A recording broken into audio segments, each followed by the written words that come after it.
This is the afternoon edition of the Weather Xtreme video. This is for Thursday evening. I'm James Spann. A lot of questions about the weekend. Kind of a tricky forecast for the cold front drifting in. It's going to stop somewhere, and where that thing stops will determine what the weather is like where you live. So let's go in there and talk about it. We'll start with some of the Skycam shots around the network today.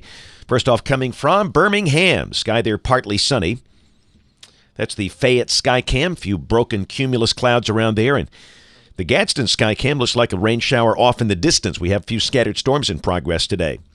It's a battleground. We have the ridge here in the south where it's warm, moist, muggy, and up north like winter time. Very cold air moving across the Canadian border. That's a radar at 241. Heavier storms over the Tennessee Valley. In fact, at that point, there was a flash flood warning for parts of Limestone and Madison counties.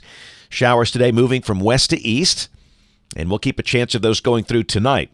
And boy, what a thermal contrast. We've got mid to upper 80s around here, some 90s down in South Alabama, but you cross the front, you've got 50s and 60s. That is a very sharp contrast.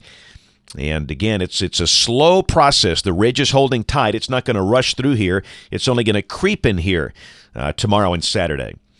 North of us, we have a lot of freeze warnings. Those darker counties in parts of the Dakotas, in Montana, Wyoming, and Idaho, even Washington State. Close to home, flash flood watches for parts of the Mid-South, and again up in the Tennessee Valley, parts of Limestone and Madison counties under a flash flood warning for a while. 5% severe weather possibilities for the rest of today and tonight across the northern half of the state. No formal risk, but some of the storms could be fairly strong through the evening hours. And the rain for the next 5 days, valid through Tuesday morning of next week, this is suggesting about 1 inch.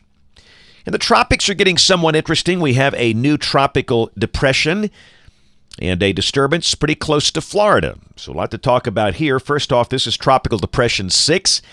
Looks pretty good. That's off in the central Atlantic. That should become Tropical Storm Edward, maybe by the time you watch this, but that is no threat to land. This will move northwest and then ultimately recurve well before reaching the United States. The guys at NHC expecting this could become a hurricane by Tuesday morning of next week, but it's going to be a slow process.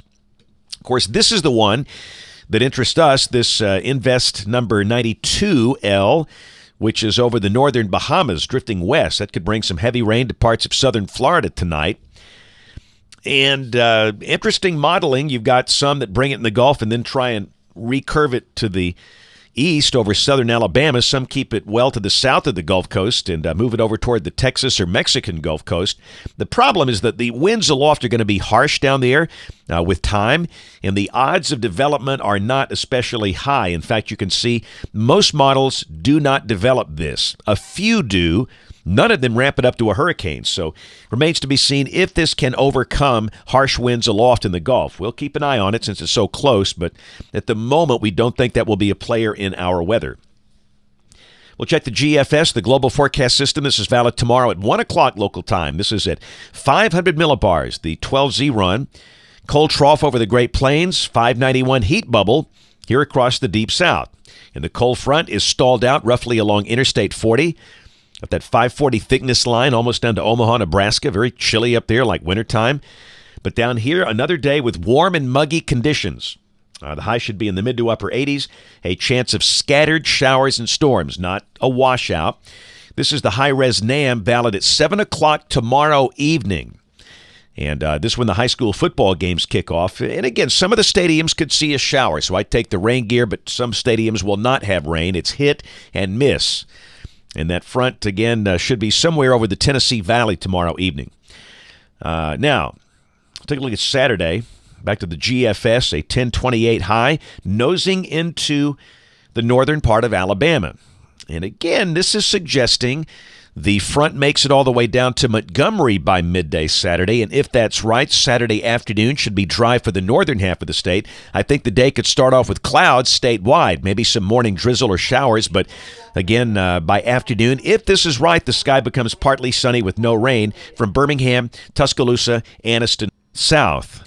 This is the high-res NAM, valid Saturday at 1, and it's got a few showers north of the front, over Lamar, Fayette, and Walker, Winston counties, and really there's not much out there. The front, again, should be close to Interstate 20. Then by 7 o'clock, the bulk of the showers are down to the south, along and south of US 80. So I think what we're going to do in the forecast is mention clouds Saturday morning, maybe some drizzle or light rain in spots, becoming partly sunny Saturday afternoon. We think any showers by Saturday afternoon and Saturday evening should be south of Interstate 20. Which bodes pretty well for the Alabama football game in Tuscaloosa. It kicks off at 5. I think a reasonable chance that game will be dry. Sunday, pretty much the same deal. The moisture is basically south of a line from near Lafayette to Montgomery to Mobile. The northern half of the state looks mostly dry, maybe a few showers south of Birmingham. Highs for the weekend, mostly mid-80s. Monday, the front dissipates, and again, evidence that moisture might creep back in here with kind of an easterly flow. And that would suggest some risk of showers, and pretty much the same deal Tuesday and Wednesday. So we get that temporary intrusion of drier air for North Alabama this weekend. The front dissipates, and it's back into the rather humid conditions next week. The heat level's not as bad, though. But I think each day, Monday through Wednesday, a risk of at least scattered showers. This is Thursday, a week from today, troughing on the East Coast, ridging over the Great Plains, and again down below that, same deal. Drier air trying to form over North Alabama, trying to move down in here with moist air lingering over Central and South Alabama. It's just kind of a battleground next week. This is the end of the forecast, the 27th of September. Heights way above average over the northern plains, and if that's right, the air would be dry. Temperatures fairly warm. No sign of any really cold air here. As I look at the numbers over the next 15 days coming off the ensemble, and you can see temperatures about average, low 80s next week, lows low and mid-60s. And again, that's about what you expect for this time of the year. That's it for the Weather Xtreme video today. We'll have notes in the blog. Next video here by 7 o'clock tomorrow morning.